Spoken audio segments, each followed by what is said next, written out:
धाकड़ खबर, बेखौफजुमा बेबाक अंदाज।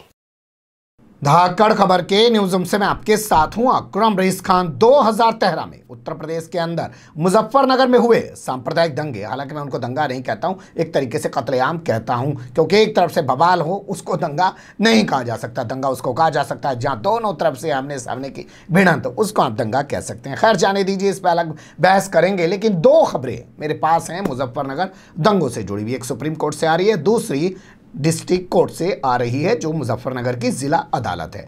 दोनों खबरें आपके सामने रखूं उससे पहले मुझे लगता है दंगों को लेकर कुछ बात कर लेते हैं। देखिए, जब जब दंगे हुए हैं तब तब भारतीय जनता पार्टी, खुले तौर पर कहने में कोई दिक्कत है नहीं कि बड़ी है। चाहे 2002 के गुजरात दंगे देख लीजिए, वहाँ पे एक छत्रराज आज भाजपा का है, दूसरी पार्टियां उभर नहीं पा रही है। तो जहाँ जहाँ भी दंगे हुए, जहाँ जहाँ भी बवाल हुए, ये लोग हमेशा बढ़े हैं। 2013 के दंगों को ही देख लीजिए। मुजफ्फरनगर में 2013 में जब दंगे हुए, 2014 में लोकसभा का चुनाव हुआ, उसके बाद भारतीय जनता पार्टी ने उत्तर प्रदेश के अंदर शानदार तौर पर एक राजनीतिक फसल काटी।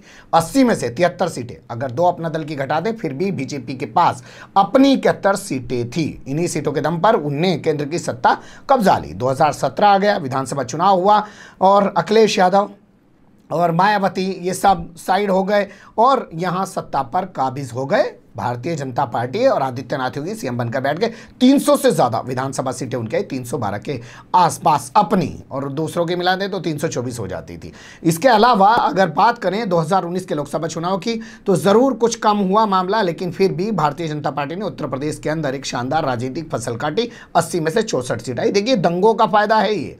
अब हमारे सामने 2022 का विधानसभा चुनाव है।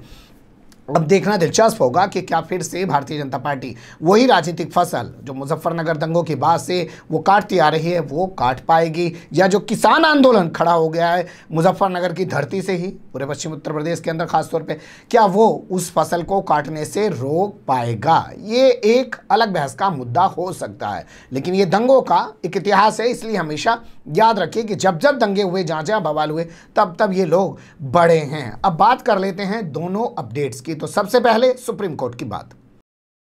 देखिए, सुप्रीम कोर्ट ने 10 अगस्त को एक फैसला दिया। 10 अगस्त को फैसला देते हुए सुप्रीम कोर्ट ने कहा कि कोई भी मुकदमा अगर किसी सांसद पे दर्ज है, किसी विधायक पे दर्ज है, आसान अल्फाज में आपको बता रहा हूँ सीधे सादे लहजे के अंदर, अगर किसी सांसद या विधायक पे कोई भी मुकदमा दर्ज है, तो हाई कोर्ट की, यानी कि उस राज्य का जो हाई कोर्ट है, उसकी इजाजत के बगैर, उसकी अनुमति के बगैर वो मुकदमा वापस नहीं लिया जाएगा। और ये कहते हुए सुप्रीम कोर्ट ने एक न्याय मित्र को नियुक्त कर दिया। न्याय मित्र जो हैं वो वकील होते हैं, उनको एक तरीके से जज वाली पावर दे दी जाती है। सुप्रीम कोर्ट को अधिकार है, हाई कोर्ट को भी अधिकार है, वो भी ऐसा कर सकता है। तो एक न्याय मित्र इसमें नियुक्त कर दिए जो वरिष्ठ वकील हैं, जिनका नाम मैं आपके सामने ले रहा हूं, विजय हंसारिया। तो उनको जिम्मेदारी दे दी कि भैया देखो, पता करो पूरे देश के अंदर आखिर क्या क्या हुआ है, कहाँ कहाँ की राज्य सरकारों ने किस तरीके से मुकदमे एमपी एमएलए से वापस लिए हैं। तो उन्होंने अब अपनी रिपोर्ट पेश कर दी है सुप्रीम कोर्ट में, और वो रिपोर्ट कहती है कि 2013 में मुजफ्फरनगर में हुए दंगों के दौरान 6,869 आरोपियों के खिलाफ 6,869 आरोपियों के खिलाफ कुल 510 केस दर्ज किए गए थे। 6,869 आरोपी हैं और उनके खिलाफ मुकदमे दर्ज हुए 510। इसे आप ऐसे भी कह सकते हैं कि 510 मुकदमे में 6,869 लोगों को आरोपी बनाया गया था। इनमें से 175 केसों में चार्जशीट हुई, 510 में से सिर्फ 175 में। इसके अलावा जो 165 केस हैं उनमें एफआर लगा दी गई, यानी कि फाइनल रिपोर्ट लगा दी गई, खत्म कर दिया गया एक तरीके से केस को, आप ये कह सकते हैं। इसके अलावा 175 जो केस हैं उनको ख़त्म कर दिया गया, बिल्कुल सिरे से ही ख़त्म कर दिया गया। जांच के बाद अधिकार होता है, उनको वो ख़त्म कर सकते हैं। तो एक में फाइनल रिपोर्ट लगा के छोड़ दिए, उसमें पीड़ित चाहे तो चैलेंज कर सकता है कोर्ट में जाके, ना चाहे तो ना चैलेंज कर सकता है।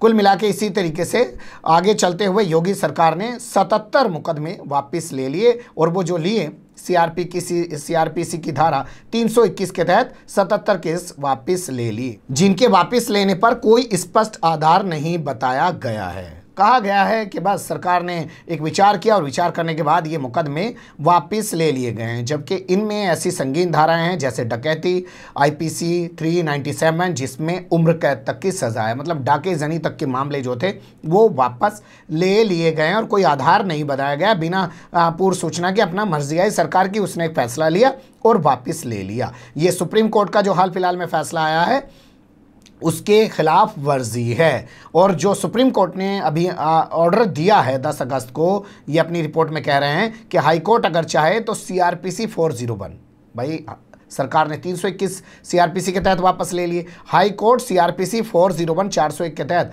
इन जो केसों की समीक्षा कर सकता है, इनका परीक्षण कर सकता है जो वापस लिए गए हैं, ये वो कह रहे हैं। इसी क्रम में वो आगे बताते हैं कि कर्नाटक में भी ऐसा हुआ है, यहाँ भी बिना बताए, बिना किसी कारण स्पष्ट किए 62 मुकदमे वापस ले लिए गए।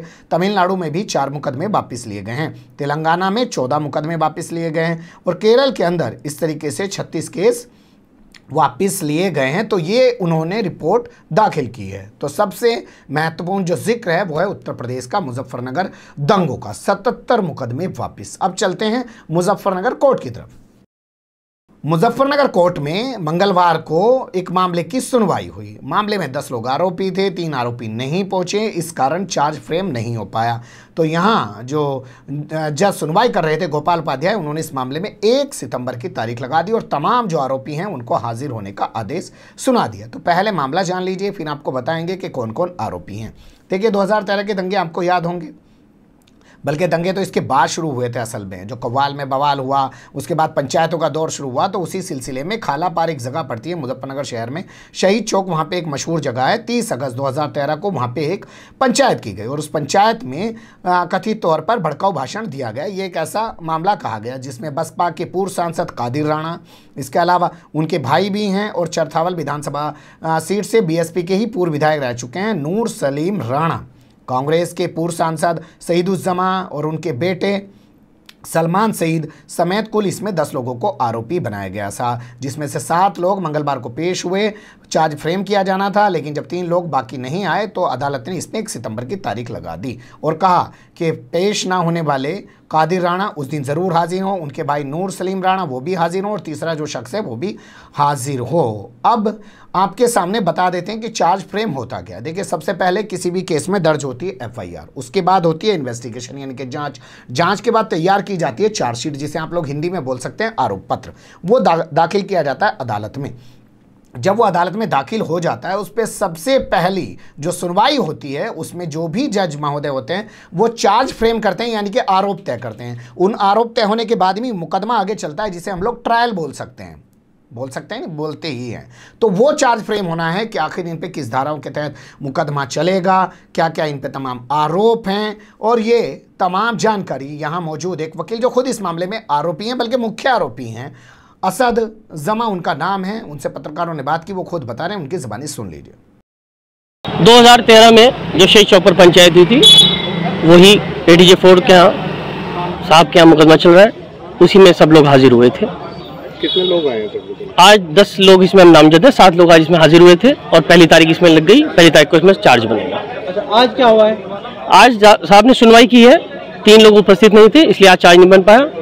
पहली तारीख को सब लोग उपस्थित होंगे, उस दिन चार्ज बनेगा और उसी दिन सब पे निर्धारित होगा किसका क्या मामला था। ये वही है जो अब से 8 साल पहले शहीद चौक पर पंचायत हुई थी 2013 के दंगे से पहले, और पूरी उम्मीद है सब लोग इसमें बेगुनाह साबित होंगे, क्योंकि उस पंचायत के बाद ना तो कोई हिंसा हुई थी, ना ही कोई बलवा हुआ था। एक पूरा राजनीतिक रूप से वो षड्यंत्र रचाकर मुकदमा दर्ज कराया गया था सब लोगों के ऊपर, चूंकि उसमें कोई सत्ता का नेता नहीं था इसलिए मुकदमा दर्ज कराया गया था, और ना ही कोई सब हमें ऐसा बयान दिया गया जिससे किसी का कोई नुकसान हो। सुन लिया आपने। तो एक और तो मुकदमे वापस लिए जा रहे हैं, लेकिन एक और जो इस तरीके के लोग हैं जो विपक्ष की पार्टियों से जुड़े हुए, चाहे वो कांग्रेस के, चाहे वो बसपा के या और लोग हैं, उन पर जो है मुकदमों का ट्रायल शुरू होने जा रहा है। लेकिन अहम बात यह भी है कि आप सोचिए 2013 के दंगे, 2013 के बवाल, और ट्रायल कब शुरू हो रहा है?